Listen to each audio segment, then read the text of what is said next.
Ekitabo ky'okutandika eshuura ya 26 ebi Isaaka yareebire omu nsi y'Abafilisitiya.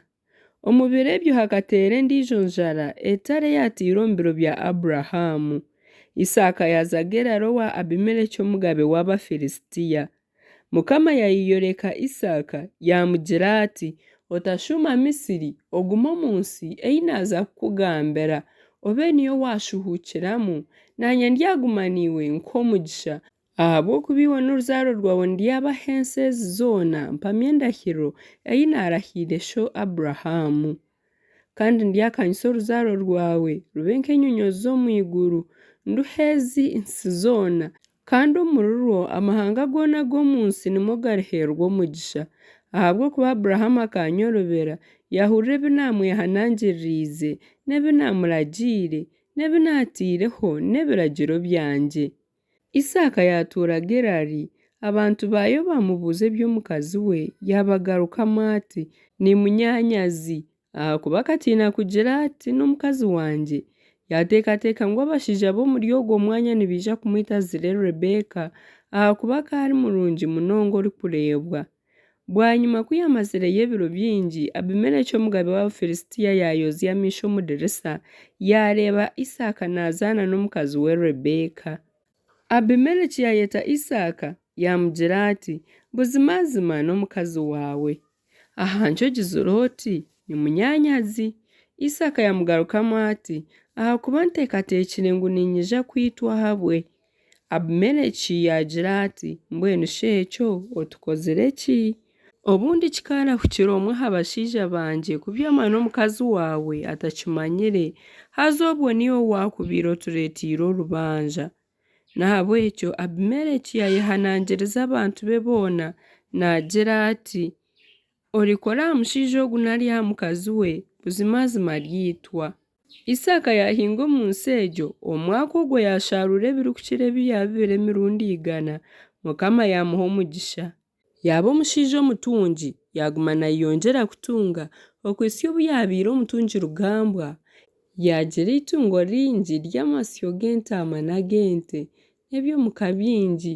Abafilisitiya bamugirira ihari. Amaziba goona agafukurirwe abiiru ba ishe Aburahamu akiriho Abafilisitiya bakaba bagatabiire n'itaka.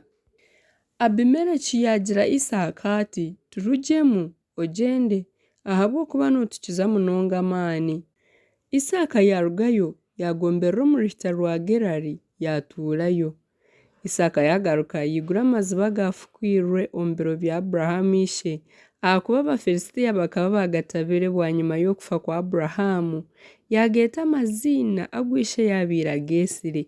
Bwanyuma abiiru ba Isaaka bafukura omu ruhita bagwa ah'iziba ry'enshuro y'amaizi. Abariisa ba Gerari barwanisa aba Isaaka nibagira bati amaizi aga n'agaitu. Yayeta ery'iziba Eseki ahakuba bakatongana nawe. Bagaruka bafukura erindi iziba naryo baritonganira yaryeta Sitina. Okwo yarugayo yafukura erindi iziba eryo tibaritonganira yaryeta Rehoboshi. Yagira ati ahakuba ati Mukama atuhiire aho kweshanzira nitwija kukanyira omuri egi nsi. Yarugayo yenamuka Berisheba. Aha kiro ekyo Mukama yamweyoreka yagira ati ndi Ruhanga washo Aburahamu otatiina ahabw'okuba ndi hamwe niiwe ndyakuha omugisha nkanyisa oruzaaro rwawe ahabw'omwiru wangye Aburahamu. Okwo yayombekayo itambiro yatakirirayo izina rya Mukama yateerayo ihema rye okwo nayo abiiru be bafukurayo iziba. Bwanyuma Abimeleki yaruga Gerari hamwe na Ahuzasi munywani we na Fikoli omukuru w'engabo ze bamushangayo. Isaaka yababuuza ati mureesirwe ki owange haza mwanyangire kandi mukambinga owanyu? Bamugarukamu bati tukareeba ko Mukama ari niiwe buzima nikwo kugira tuti katugire endahiro hagati yitu niiwe kandi turagaane n'endagaano kwotarituukora kubi kitu okutarakukozereho kandi nk'oku tutiine kintu kyona eki twakwisize kureka okukorera ebirungi n'okukuraga n'obusingye.